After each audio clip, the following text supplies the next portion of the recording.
Chers amis, chers frères et sœurs, bonjour. Bienvenue pour ce nouvel épisode, si je puis dire, de nos vidéos sur Viens et suis-moi. Je suis accompagné aujourd'hui de Jean-Claude Venacker Bonjour à tous. et c'est un plaisir de l'avoir. On vous remercie pour le partage de vos sentiments, de vos impressions par rapport à ces vidéos. N'hésitez pas, en effet, à partager cela avec nous et n'hésitez pas aussi à partager ces vidéos avec d'autres. Voilà, pour cela, vous pouvez bien sûr cliquer sur j'aime. Vous pouvez également partager les vidéos directement à partir de YouTube. Et puis vous pouvez également vous abonner à la chaîne afin de pouvoir être notifié des sorties des nouvelles vidéos. Oui, et cela d'ailleurs s'applique non seulement à vos amis francophones d'Europe, mais beaucoup d'entre vous ont des amis qui en Afrique francophone, qui peut-être à Tahiti, qui ailleurs dans le monde, dans les différentes parties de la planète où on parle le français. N'hésitez pas à partager avec eux également. De plus en plus, au-delà de ces vidéos, vous aurez également d'autres vidéos très intéressantes. Alors je vous rappelle bien sûr la pensée d'Aline. N'hésitez pas à l'écouter, c'est relativement court et c'est vraiment très instructif. Et puis aussi des vidéos différentes sur différents thèmes du temple, du livre de Mormon, des hébraïsmes, etc. Vont être disponibles sous peu et voilà un enregistrement supplémentaire. Très bien, alors aujourd'hui, nous allons aborder deux chapitres, Alma 30 et 31. Et nous avons tout un développement à propos de Corior, qui était un antéchrist. Alors pourquoi est-ce que Mormon a choisi autant de références à des événements négatifs, des oppositions, des moments de crise, etc. Ne serait-il pas mieux d'avoir un livre de Mormon qui ne parle que de choses positives? Mais en y réfléchissant, on se rend compte que si nous n'avions que Néphi, Jacob, Benjamin, Mosia, Alma dans le récit du livre de Mormon, il nous manquerait tous les exemples de l'amant et Lémuel, du roi Noé, de Néor, de Corior, pour comprendre où sont les pièges, les limites à ne pas franchir, les fausses idées, les fausses traditions, les tromperies et les dangers. Mais en réfléchissant, en ayant le bien et le mal côte à côte, l'un s'opposant à l'autre, on peut en comprendre la nature et la différence. En fait, pour résumer, c'est quand nous comprenons d'où vient la fausse doctrine que nous sommes plus aptes à saisir la vraie doctrine donnée par Jésus-Christ. Tout à fait, merci. Nous sommes dans un monde d'opposition. Hein, il y a l'opposition en toutes choses. Et le livre de Mormon donne bien cet équilibre de nous avertir. Alors voilà, nous sommes devant Corior, cet antéchrist. Juste quelques citations d'écriture qui nous en apprennent davantage sur lui. Dans Alma 30, donc au verset 6, mais il arriva que tout à la fin de la 17e année, donc du règne des juges, il vint un homme au pays de Zarahemla, et il était l'Antéchrist, car il commença à prêcher au peuple contre les prophéties qui avaient été dites par les prophètes concernant la venue du Christ. Donc voilà un petit peu l'un des éléments de définition. Et cet Antéchrist, au verset 12 et 13, dont le nom était Corior, et là où on n'avait aucune prise sur lui, commença à prêcher au peuple qu'il n'y aurait pas de Christ. Et il prêchait de cette manière, disant: Ô vous qui êtes entravés par une espérance insensée et vaine, pourquoi vous mettez-vous sous le joug de choses aussi insensées? Pourquoi attendez-vous un Christ? Car nul ne peut rien savoir de ce qui est à venir. On a vraiment là la définition même de l'Antéchrist. Oui, donc comme un jeu de domino, en faisant tomber le premier, il n'y a pas de Christ, il en a fait tomber toute une série. Alors, premièrement, on peut peut-être revenir sur le fait de ce terme antéchrist. Qu'est-ce qu'un antéchrist? Quand on va dans le guide des Écritures, antéchrist, c'est celui qui est contre le Christ, hein, qui est contre notre Sauveur. Et ils vont enseigner une contrefaçon du véritable plan évangélique de salut qui s'oppose ouvertement ou secrètement au Christ. Jean le Révélateur, par exemple, traite l'antéchrist de menteur. Et le grand antéchrist, c'est Lucifer.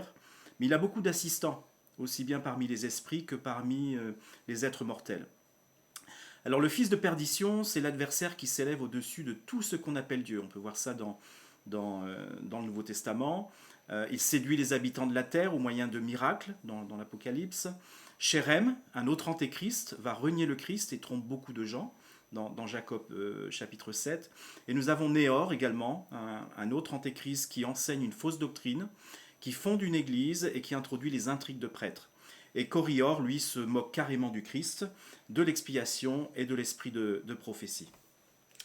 Tout à fait. Donc, le livre de Mormon, de ce point de vue-là, nous offre de nombreux témoignages. Et Président Benson nous explique cela. Le livre de Mormon, dit-il, expose les ennemis du Christ. Il confond les fausses doctrines et établit la contestation. Il fortifie les humbles disciples du Christ contre les mauvais desseins, les stratégies et les doctrines du diable, à notre époque, donc aujourd'hui. Le type d'apostat dans le livre de Mormon est similaire à celui que nous avons aujourd'hui. Dieu, dans son infinie préscience, a modelé le livre de Mormon de telle sorte que nous puissions voir l'erreur et savoir comment combattre les faux concepts éducatifs, politiques, religieux et philosophiques de notre époque. Donc, dans les deux diapositives qui vont suivre, on vous propose de faire un exercice. Donc, vous pouvez stopper la vidéo et faire l'exercice suivant où on va étudier et essayer de sortir du discours de Corior les fausses doctrines qui sont enseignées. Donc, par exemple, dans Alma 30, verset 12, l'enseignement de Corior, c'est qu'il n'y aura pas de Christ. Et donc, il attaque la doctrine qui dit qu'il est nécessaire d'avoir un sauveur.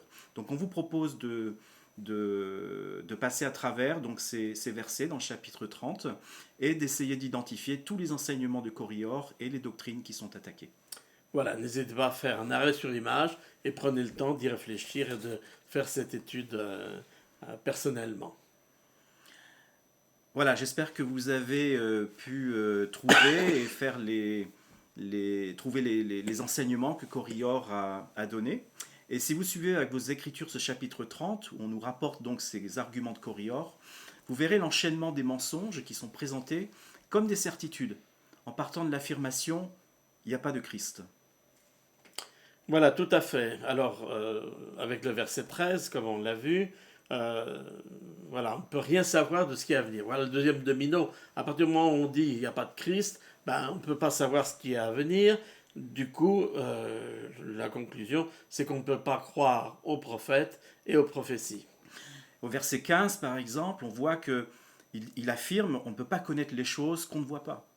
À moins d'avoir une preuve tangible, il n'y a pas de raison de croire. Au verset 16, la rémission des péchés, pareil, ce sont des choses qui n'existent pas. Et puisqu'il n'y a pas de Christ, il ne peut pas y avoir d'expiation des péchés. Tout à fait. Regardez le verset 17. Je vais vous le lire. Et il leur dit beaucoup d'autres choses de ce genre, leur disant qu'il ne pouvait être fait d'expiation pour les péchés des hommes, mais que ce qu'il advenait de tout homme dans cette vie dépendait de la façon dont il se gouvernait. C'est pourquoi tout homme prospérait selon son génie, et tout homme conquérait selon sa force, et tout ce qu'un homme faisait n'était pas crime. Alors, vous voyez la perversion de l'enseignement, finalement. Chacun de nous a des forces, des talents. C'est toujours bon de les utiliser. Et ce n'est pas un crime, ce n'est donc pas un péché. Au verset 18, pareil, puisque personne n'est revenu de l'autre côté une fois qu'on est mort. Donc, puisque on peut pas, voilà, c'est fini. Il n'y a rien après la mort. Il n'y a pas de jugement, il n'y a pas de responsabilité, puisqu'il n'y a pas de vie après. On ne doit pas rendre compte de ce qu'on a fait dans cette vie, et on peut faire tout ce que l'on veut. Au verset 23, donc, tout ce qui est ordonnance, tout ce que l'Église, ce que le Seigneur nous demande de faire, ce que les prophètes nous demandent de faire, c'est insensé. Ça ne sert à rien, puisqu'il n'y a rien après. Et au verset 23, c'est intéressant de voir qu'il enseigne tout ça pour un objectif, c'est que plus les gens sont ignorants et plus ça va être facile de les dominer. Donc sa volonté d'usurper le pouvoir, de remplacer les prêtres en place et de pouvoir abuser de sa position, que les dirigeants abusent de leur position, ne servent pas, n'enseignent pas. Et il faut venir à lui, c'est lui qui veut prendre la place de ces dirigeants. C'est intéressant de voir qu'aujourd'hui, le président de l'Église, président Nelson, enseigne justement le chemin des ordonnances et des alliances. Et c'est tout à fait à notre époque ce vers quoi les antéchrists et tous leurs serviteurs, si je puis dire, luttent. Alors, verset 24, peuple dans la servitude, on va passer rapidement. Hein. On ne peut pas être coupable à cause de la faute de ses parents. Donc, quelque part, il n'y a pas de repentir. Tout cela, évidemment, s'enchaîne. Hein, ce jeu de dominos, vous savez, c'est très long à mettre des dominos l'un à côté de l'autre, mais quand vous en faites tomber un, ça va très vite par la suite. Oui, tout à fait. Et donc au verset 27 et 28, il accuse les dirigeants, les prêtres de se gorger, hein, c'est le terme qu'il utilise, des travaux de leurs mains, et que les dirigeants donc vivent aux dépens des membres. Donc il veut semer le doute et il veut opposer le peuple à ses dirigeants. Également, verset 28, il parle d'un être qui n'a jamais été vu ou connu, jamais été ni ne sera, donc pour lui Dieu n'existe pas. Alors, autant on voit qu'il y a des antéchrists, hein, Chérem, Néor, Corior, qui sont mis en avant dans le livre de Mormon pour qu'on puisse les identifier, connaître les doctrines, les enseignements qu'ils donnent. Aujourd'hui, on peut voir qu'il y a des antéchrists, parce que ces mêmes enseignements sont utilisés dans le monde aujourd'hui pour nous détourner de Dieu. Et des gens comme Corior, aujourd'hui, nient l'existence même du Christ et tout ce qui s'apparente au péché. Leur doctrine veut que tout principe, toute vertu et même toute vérité soit relatif. Par conséquent, ce que l'un juge bon pour lui ne peut pas être jugé comme étant mauvais et comme étant un péché par d'autres. Donc on est vraiment dans le règne du relativisme. Toute vérité est bonne et aucune ne prédomine sur une autre. Donc par conséquent, ce que l'un juge bon pour lui ne peut pas être jugé comme étant mauvais et comme étant un péché par d'autres. Et à la surface, de telles philosophies peuvent paraître très séduisantes, parce qu'elles nous donnent la latitude de satisfaire nos désirs, nos appétits, sans souci des conséquences. Donc c'est Elder Christofferson qui a enseigné cela. Alors, président Nelson également a parlé de cela dans un discours de novembre 2016, Joie et survie spirituelle. Il a dit ceci: en nous concentrant diligemment sur le Sauveur, puis en suivant son exemple de polarisation sur la joie, nous devons éviter ce qui peut l'interrompre. Vous vous souvenez de Corior l'Antéchrist, crachant des mensonges sur le Sauveur. Corior allait de lieu en lieu jusqu'à ce qu'il soit traduit devant un grand prêtre qui lui demanda: pourquoi vas-tu partout pervertir les voies du Seigneur? Pourquoi enseignes-tu à ce peuple qu'il n'y aura pas de Christ pour interrompre sa joie? Tout ce qui s'oppose au Christ ou à sa doctrine interrompra notre joie. Cela comprend les philosophies des hommes, si abondantes, en ligne et dans la blogosphère, qui font exactement ce qu'a fait Corior. Si nous nous tournons vers le monde et suivons ses recettes du bonheur, nous ne connaîtrons jamais la joie. Alors j'aime beaucoup cette vision de président Nelson qui montre bien que les antéchrists, en nous éloignant évidemment du Christ, nous éloignent aussi de la joie qu'il y a dans l'Évangile. Et nous avons là, dans les versets, un certain nombre d'enseignements importants dans les versets 40 et 41. Et maintenant, quelle preuve as-tu de ce qu'il n'y a pas de Dieu? Ça, c'est la réponse d'Alma. Il lui dit, évidemment, on ne peut peut-être pas prouver l'existence de Dieu, mais peut-on en prouver la non-existence? Je te dis que tu n'en as aucune, si ce n'est ta seule parole. Mais voici, moi, Alma, dit-il, j'ai tout pour témoigner de ces choses, que ces choses sont vraies. Et toi aussi, tu as tout pour te témoigner qu'elles sont vraies. Et les nieras-tu?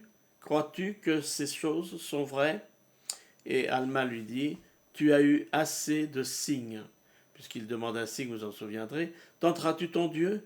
Diras-tu, montre-moi un signe, alors que tu as le témoignage de tous ceux-ci, qui sont tes frères, et aussi de tous les saints prophètes? Les Écritures sont placées devant toi, oui, et tout montre qu'il y a un Dieu.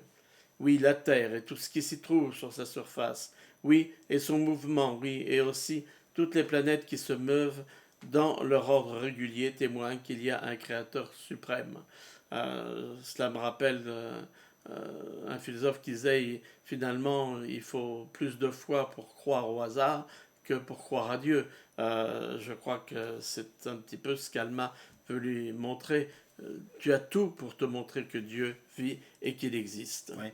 D'ailleurs, en fait, on voit il y a un changement dans l'attitude de Corillor une fois qu'Alma lui a témoigné les choses. Au verset 48, par exemple, il passe d'athée à agnostique. C'est-à-dire, avant, il affirmait qu'il n'y avait pas de Dieu, qu'il n'existait pas. Et là, qu'est-ce qu'il dit au verset 48? Il dit, je ne nie pas l'existence d'un Dieu, mais je ne crois pas qu'il y ait un Dieu. Donc, il commence un petit peu à nuancer sa position, mais néanmoins, Alma va lui donner le signe qu'il désire. Et il va donc lui annoncer qu'il sera frappé de mutisme. Et voici le dénouement, donc la fin de Corillor, frappé de mutisme après avoir réclamé ce signe. Corillor reconnaît s'être laissé entraîner par l'adversaire. Au verset 52 et 53 du chapitre 30, on peut lire ceci. Et Corillor avança la main et écrivit, disant, je sais que je suis muet, car je ne peux pas parler. Et je sais qu'il n'y avait que le pouvoir de Dieu qui pouvait faire tomber cela sur moi. Oui, et j'ai toujours su qu'il y avait un Dieu.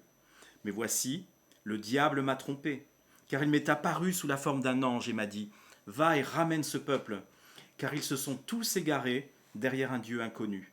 Et il m'a dit, il n'y a pas de Dieu, oui, et il m'a enseigné ce que je devais dire. Et j'ai enseigné ces paroles, et je les ai enseignées parce qu'elles étaient agréables à l'esprit charnel, et je les ai enseignées jusqu'à avoir beaucoup de succès, de sorte que j'ai vraiment cru qu'elles étaient vraies, et c'est pour cela que j'ai résisté à la vérité, jusqu'à faire tomber cette grande malédiction sur moi. Et la fin de Corillor va être misérable, dans le sens où probablement il n'était pas prêt à vraiment se repentir. Et on le voit d'ailleurs, versets 59 et 60 du même chapitre. Et il arriva que tandis qu'il allait parmi le peuple, oui, parmi un peuple qui s'était séparé des Néphites, et se donnait le nom de Zoramites, conduit par un homme dont le nom était Zoram, tandis qu'il allait parmi eux, voici, il fut renversé et piétiné jusqu'à ce qu'il mourût. Et ainsi, alors on voit Mormon qui tire les conséquences de cette histoire des années plus tard, qui dit « Et ainsi nous voyons la fin de celui qui pervertit les voies du Seigneur, et ainsi nous voyons que le diable ne soutiendra pas ses enfants au dernier jour, mais les entraîne rapidement sur la pente de l'enfer. » Mais on a le sentiment que Corillor ne se repent pas vraiment. Il est acculé à reconnaître finalement. Et la raison pour laquelle il ne va pas retrouver la faculté de parole, c'est parce qu'il aurait, semble-t-il, il serait retourné, voilà, il aurait continué à lutter contre l'Église du Christ et le Christ lui-même. Alors voilà, nous arrivons à la mission justement chez les Zoramites. C'est tout à fait intéressant que de voir ce groupe, donc descendant de Zoram, qui est parti de Jérusalem à la même époque que Léhi et sa famille, et qui vont avoir développé finalement un culte particulier. Alors, c'est intéressant parce que à ce moment-là, Alma est accompagné d'une équipe missionnaire de choc, on peut dire. Hein. Il a avec lui Amon, Aaron, Omner, donc... et les fils du roi Mosia. Voilà, ce sont les fils du roi Mosia. Il aura aussi Amulek et Zezrom. N'oublions pas le Zezrom qui, lui, s'est repenti et qui maintenant défend la vérité. Et deux de ses fils, Shiblon et Corianton, donc fils d'Alma, le jeune. L'aîné Élaman restera. Et ils vont donc tous l'accompagner pour aller prêcher parmi les Zoramites. Et alors ils sont vraiment stupéfaits de ce qu'ils vont trouver. Verset 1 du chapitre 31 d'Alma où nous sommes maintenant. Il arriva qu'après la fin de Corillor, Alma reçut la nouvelle que les Zoramites pervertissaient les voies du Seigneur et que Zoram, qui était leur chef, entraînait le cœur du peuple à se prosterner devant les idoles muettes. Et son cœur recommença à éprouver un profond chagrin à cause de l'iniquité du peuple. Et donc ils vont partir, ils vont y aller. Et maintenant, comme la prédication de la parole avait une grande tendance à amener le peuple à faire ce qui était juste, une grande tendance, c'est-à-dire que ça ne réussit pas à tous les coups. Oui, elle avait eu un effet plus puissant sur l'esprit du peuple que l'épée ou quoi que ce fût d'autre qui lui fut arrivé. Alma pensa qu'il était opportun d'essayer la vertu de la parole de Dieu. Donc ils partent, ils vont prêcher, et lorsqu'ils arrivent, ils ont des synagogues, ils sont contents, ils se rassemblent pour le jour de sabbat, ça réjouit nos missionnaires, mais lorsqu'il rentre dans la synagogue, il découvre un spectacle auquel il ne s'attendait pas. Il y a cette espèce De pyramide. de pyramide, Raméantom, et là, l'un d'eux est au sommet et fait cette prière. On a un exemple de cette prière dans Alma 31, verset 15-18. Et voilà comment ils prient. On a un exemple de leur prière. Saint, Saint Dieu, nous croyons que tu es Dieu, nous croyons que tu es saint, et que tu étais un esprit, que tu es un esprit, que tu seras un esprit à jamais. Et il continue. Saint Dieu, nous croyons que tu nous as séparés de nos frères, et nous ne croyons pas à la tradition de nos frères, qui leur a été transmise par la puérilité de leur père. Mais nous croyons que tu nous as élus pour être tes saints enfants, et aussi tu nous as fait connaître qu'il n'y aura pas de Christ. Mais tu es le même hier, aujourd'hui et à jamais. Et tu nous as élus pour que nous soyons sauvés, tandis que tous autour de nous sont élus pour être précipités par ta colère en enfer. Sainteté pour laquelle, ô Dieu, nous te remercions. Et nous te remercions aussi de ce que tu nous as élus, afin que nous ne soyons pas entraînés dans les traditions insensées de nos frères, ce qui les enchaîne à la croyance au Christ, ce qui entraîne leur cœur à errer loin de toi, notre Dieu. Et encore, nous te remercions, ô Dieu, de ce que nous sommes un peuple élu et saint. Amen. Donc on voit vraiment une prière qui nie tout à fait les enseignements qu'ils ont reçus auparavant. Dieu est un esprit. Dieu a déjà prédéterminé que nous serons sauvés et que les autres seront damnés. Et puis surtout, merci Dieu qu'on soit si bien, qu'on soit vraiment le peuple élu, et merci pour ces choses-là. Donc ce Dieu, pour eux, qui a toujours été, sera toujours un esprit, nous savons qui il est, en fait. C'est Satan, c'est Lucifer, c'est l'adversaire. C'est lui qui a toujours été un esprit, qui sera toujours un esprit. Leur salut, pense-t-il, ne leur coûte rien. Ils sont élus, c'est suffisant, pas d'effort à faire. Les autres, par contre, iront en enfer. Et voilà, la chose est dite. Tout à fait. Est-ce que nous avons des oramites aujourd'hui dans nos sociétés? Je crois qu'on peut reconnaître en effet que ça n'est pas chose rare de gens qui se considèrent au-dessus des autres, qui finalement adorent des idoles muettes, comme c'était fait mention auparavant, et se contentent d'adorer ce que la société leur donne. Et alors en contraste, on a ici la prière d'Alma. Alma, et c'est intéressant de voir cette prière qui est, semble-t-il, d'ailleurs répétitive, à côté de celle d'Alma, qui lui ressent des choses, qui lui est vraiment attristé par, on peut dire, l'apostasie des Oramites. Et voilà ce que nous en disent les versets 26 et 27. Et il, Alma, donc, éleva la voix au ciel et s'écria, disant: Ô combien de temps, ô Seigneur, souffriras-tu que tes serviteurs demeurent ici-bas dans la chair pour voir une aussi affreuse méchanceté parmi les enfants des hommes? Voici, ô Dieu, ils crient vers toi. Ils prient à haute voix, etc. Et cependant, leur cœur est englouti dans leur orgueil. Voici, ô Dieu, ils crient vers toi de la bouche, tandis qu'ils sont démesurément boursouflés des choses vaines du monde. Alors, de s'approcher de Dieu par la bouche, mais leur cœur est loin de moi, cela me rappelle évidemment ce qui a été la réponse à la prière de Joseph Smith lorsqu'il a vu le Père et le Fils. Oui, tout à fait. Et au verset 31, on peut voir qu'il prie, continue à prier: Ô Seigneur, j'ai le cœur extrêmement attristé. Veille consoler mon âme dans le Christ, ô Seigneur. Veille m'accorder d'avoir de la force, afin que je souffre avec patience ces afflictions qui vont tomber sur moi à cause de l'iniquité de ce peuple. Donc on voit qu'il est vraiment touché. Autant eux prient avec leur bouche que Alma prie avec sa bouche, mais derrière sa bouche, il y a son cœur. Et on voit qu'il est troublé par ces choses. C'est intéressant de voir justement, et on le voit à la fin du livre de Mormon, quand je crois que c'est Moroni qui va aborder la tristesse, ce qui va se passer avec le peuple néphite avant sa destruction. On voit qu'il se réjouit à un moment parce qu'il voit que le peuple est triste, et il pense qu'il va se repentir. Mais en fait, il fait la distinction entre la tristesse selon Dieu qui amène au repentir, au véritable changement et repentir, et puis la tristesse selon le monde, où en fait ils se rendent compte qu'ils vont mourir et qu'ils vont plus pouvoir continuer de vivre une vie de péché.